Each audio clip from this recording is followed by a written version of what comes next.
The Wonderful Wizard of Oz, Chapter 15. The Discovery of Oz the Terrible. Hello, this is Natasha, and this is the 15th chapter of The Wonderful Wizard of Oz. As you know, Dorothy and the travellers have been on their way to meet the Wonderful Wizard of Oz, to tell him they have defeated the Wicked Witch of the West, in the hope that they may be granted their wishes. In this chapter, they discover that he might not be as wonderful as they hoped after all. The four travellers walked up to the great gate of the Emerald City and rang the bell. After ringing several times, it was opened by the same guardian of the gates they had met before.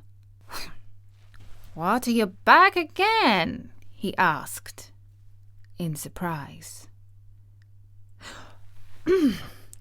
"Did you not see us?" answered the Scarecrow. "But I thought you had gone to visit the Wicked Witch of the West." "We did visit her," said the Scarecrow. "And she let you go in again?" asked the man in wonder.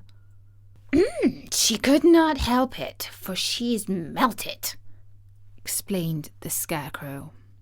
"Melted? Well, that is good news indeed," said the man. "Who melted her?"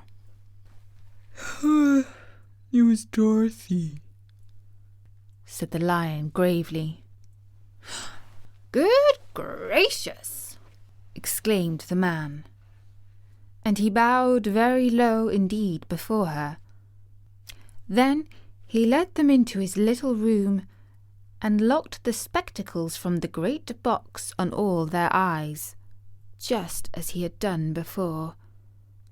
Afterward they passed on through the gate into the Emerald City. When the people heard from the guardian of the gates that Dorothy had melted the Wicked Witch of the West, they all gathered round the travellers and followed them in a great crowd to the palace of Oz. The soldier with the green whiskers was still on guard before the door, but he let them in all at once, and they were again met by the beautiful green girl, who showed each of them to their old rooms at once, so they might rest until the great Oz was ready to receive them. The soldier had the news carried straight to Oz that Dorothy and the other travellers had come back again, after destroying the Wicked Witch. But Oz made no reply. They thought the great wizard would send for them at once, but he did not. They had no word from him the next day, nor the next, nor the next. The waiting was tiresome and wearing, and at last they grew vexed that Oz should treat them in so poor a fashion, after sending them to undergo hardships and slavery. So the Scarecrow at last asked the green girl to take another message to Oz, saying if he did not let them in to see him at once, they would call the winged monkeys to help them, and find out whether he kept his promises or not. When the wizard was given this message, he was so frightened that he sent word for them to come to the throne room at 4 minutes after 9 o'clock the next morning. He'd once met the winged monkeys in the land of the West, and he did not want to meet them again. The four travellers passed a sleepless night, each thinking of the gift Oz had promised to bestow on him.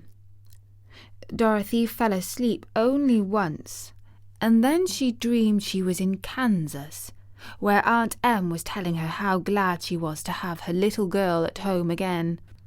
Promptly at 9 o'clock the next morning, the green-whiskered soldier came to them, and 4 minutes later they all went into the throne room of the great Oz. Of course, each one of them expected to see the wizard in the shape he had taken before, and all were greatly surprised when they looked about and saw no one at all in the room. They kept close to the door and closer to one another, for the stillness of the empty room was more dreadful than any of the forms they had seen Oz take before. Presently they heard a solemn voice that seemed to come from somewhere near the top of the great dome, and it said, "I am Oz, the great and terrible. Why do you seek me?" They looked again in every part of the room, and then, seeing no one, Dorothy asked, "Where are you?" I am everywhere, answered the voice. but to the eyes of common mortals I am invisible. I will now seat myself upon the throne, that you may converse with me." Indeed, the voice seemed just then to come straight from the throne itself, so they walked toward it and stood in a row, while Dorothy said, "We have come to claim our promise, Oz." "What promise?" asked Oz. "You promised to send me back to Kansas when the Wicked Witch was destroyed," said the little girl. "And you promised to give me brains," said the Scarecrow. And you promised to give me a heart, said the Tin Woodman. and you promised to give me courage, said the Cowardly Lion. "Is the Wicked Witch really destroyed?" asked the voice, and Dorothy thought it trembled a little. "Yes," she answered. "I melted her with a bucket of water." "Dear me," said the voice. "How sudden! Well, come to me tomorrow, for I must have time to think it over." "You have had plenty of time already," said the Tin Woodman angrily. "We shan't wait a day longer," said the Scarecrow. "You must keep your promises to us," exclaimed Dorothy. The lion thought it might be as well to frighten the wizard, so he gave a large, loud roar, which was so fierce and dreadful that Toto jumped away from him in alarm and tipped over the screen that stood in a corner.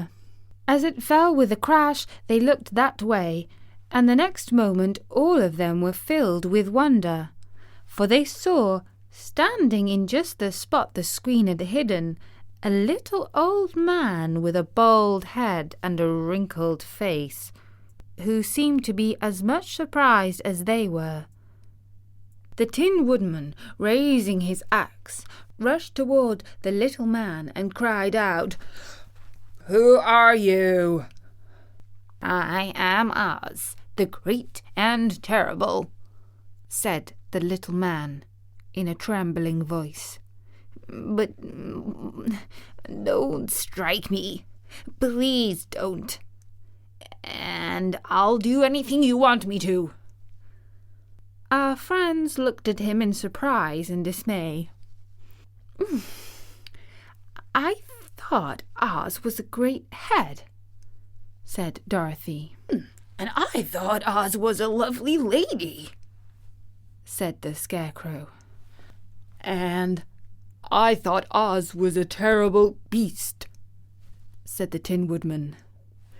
"And I thought Oz was a great ball of fire," exclaimed the lion. "No, you are all wrong," said the little man meekly. "I have been making believe." "Making believe?" cried Dorothy. "Are you not a great wizard?" "Hush, my dear," he said. "Don't speak so loud, or you will be overheard, and I should be ruined. I'm supposed to be a great wizard." "And aren't you?" she asked. "Not a bit of it, my dear. I'm just a common man." "You're more than that," said the Scarecrow in a grieved tone. "You're a humbug." "Exactly so," declared the little man, rubbing his hands together as if it pleased him. "I am a humbug." "But this is terrible," said the Tin Woodman. "How shall I ever get my heart?" "Why my courage?" asked the Lion. "I my brains," wailed the Scarecrow, wiping the tears from his eyes with his coat sleeve. "My dear friends," said Oz, "I pray you not to speak of these little things. Think of me and the terrible trouble I'm in at being found out." "Does anyone else know you're a humbug?" asked Dorothy. "No one knows it but you four and myself," replied Oz. "I have fooled everyone so long that I thought I should never be found out. It was a great mistake my ever letting you into the throne room. Usually, I will not even tell my subjects, and so they believe I am something terrible." "I don't understand," said Dorothy in bewilderment. "How was it that you appeared to me as a great head?" "That was one of my tricks," answered Oz. "Step this way, please, and I will tell you all about it." He led the way to a small chamber in the rear of the throne room, and they all followed him. He pointed to one corner, in which lay the great head made out of many thicknesses of paper, and with a carefully painted face. "This I hung from the ceiling by a wire," said Oz. "I stood behind the screen and pulled a thread to make the eyes move and the mouth open." "How about the voice?" she inquired.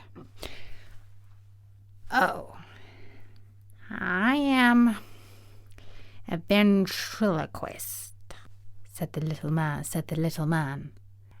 "I can throw the sound of my voice wherever I wish, so that you thought it was coming out of the head. Here are the other things I used to deceive you."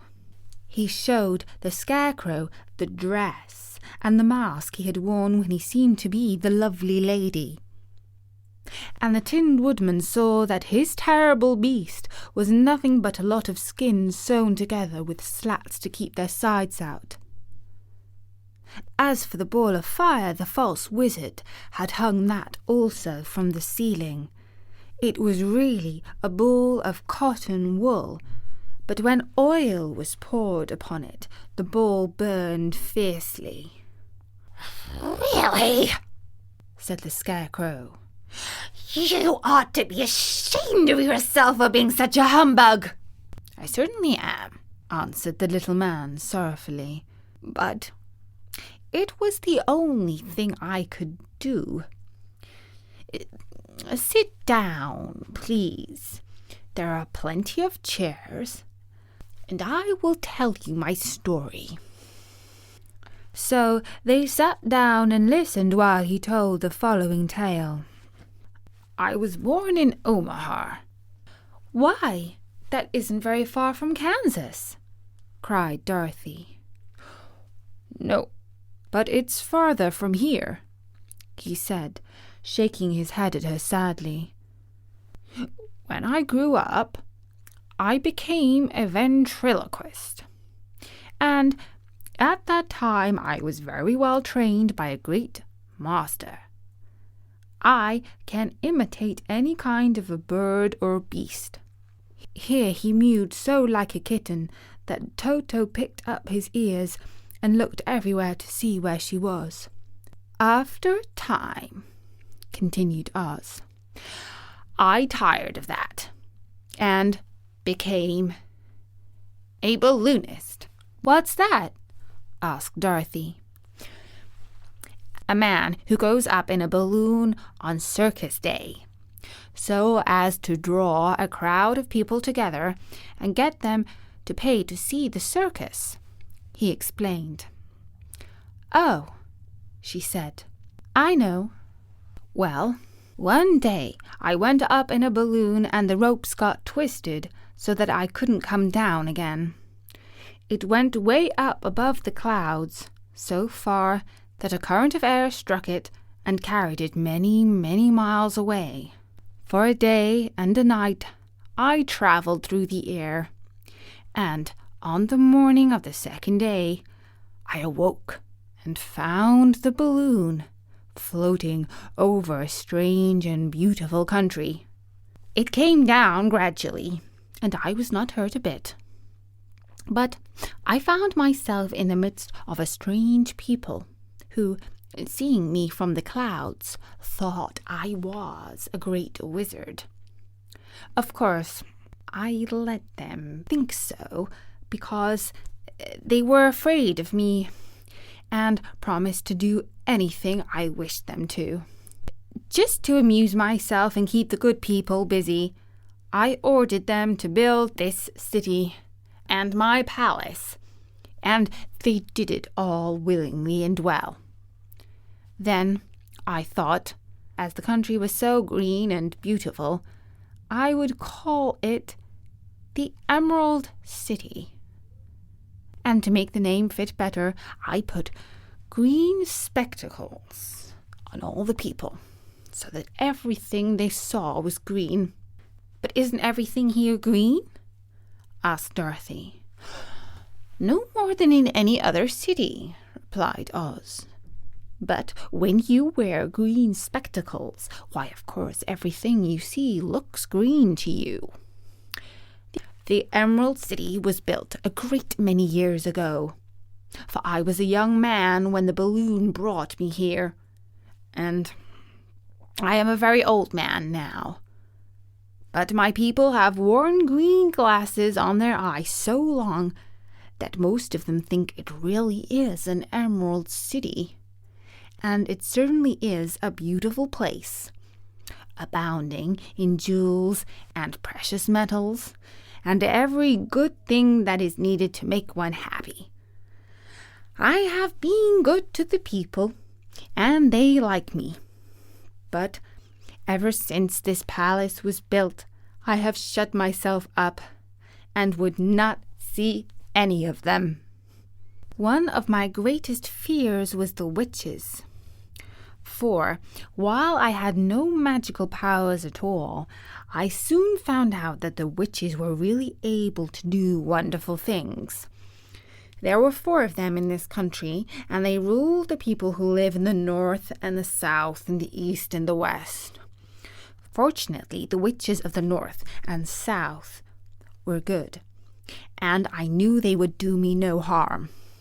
But the witches of the east and the west were terribly wicked, and had they not thought I was more powerful than themselves, they would surely have destroyed me. As it was, I lived in deadly fear of them for many years. So you can imagine how pleased I was when I heard your house had fallen on the wicked witch of the east when you came to me. I was willing to promise anything if you would only do away with the other witch. But now you have melted her. I am ashamed to say that I cannot keep my promise. I think you are a very bad man, said Dorothy. Oh no, my dear. I'm really a very good man. But I'm a very bad wizard, I must admit. Can't you give me brains? Asked the Scarecrow. You don't need them. You are learning something every day. A baby has brains, but it doesn't know much. experience is the only thing that brings knowledge. And the longer you are on Earth, the more experience you are surely to get." "That may be all true," said the Scarecrow. "but I shall be very unhappy unless you give me brains." The false wizard looked at him carefully. "Well," he said with a sigh, "I'm not much of a magician, as I said, but if you come to me tomorrow morning, I will stuff your head with brains. I cannot tell you how to use them. However, you must find that out for yourself." "Oh, thank you," cried the Scarecrow. "I'll find a way to use them. Never fear." "But how about my courage?" asked the Lion anxiously. "You have plenty of courage, I am sure," answered Oz. "All you need is confidence in yourself. There's no living thing that is not afraid when it faces danger. The true courage is in facing danger when you are afraid. And that kind of courage you have in plenty." "Perhaps I have, but I'm scared just the same," said the Lion. "I shall be really unhappy unless you give me the sort of courage that makes one forget he is afraid." "Very well. I will give you that sort of courage tomorrow," replied Oz. "How about my heart?" asked the Tin Woodman. "Why, as for that," answered Oz, "I think you are wrong to want a heart. It makes most people unhappy. If you only knew it, you are in luck not to have a heart." "That must be a matter of opinion," said the Tin Woodman. "For my part, I will bear all the unhappiness without a murmur, if you will give me a heart." "Very well," answered Oz meekly. "Come to me tomorrow, and you shall have a heart. I have played the wizard for so many years, I may as well continue the part a little longer." "And now," said Dorothy, "how am I going to get back to Kansas?" "We shall have to think about that," replied the little man. "Give me 2 or 3 days to consider the matter, and I'll try to find a way to carry you over the desert. In the meantime, you shall be treated as my guests. And while you live in the palace, my people will wait upon you and obey your slightest wish. There is only one thing I ask in return for my help, such as it is. You must keep my secret, and tell no one I am a humbug." They agreed to say nothing of what they had learned, and went back to their rooms in high spirits. Even Dorothy had hope that the great and terrible humbug, as she called him, would find a way to send her back to Kansas. And if he did, she was willing to forgive him everything. And that was the 15th chapter of The Wonderful Wizard of Oz. It was a little bit of a surprise to find out that Oz was a humbug. Tune in to Storynory.com to hear the rest of the tale and find out if Oz still might grant their wishes. From me, Natasha, bye-bye!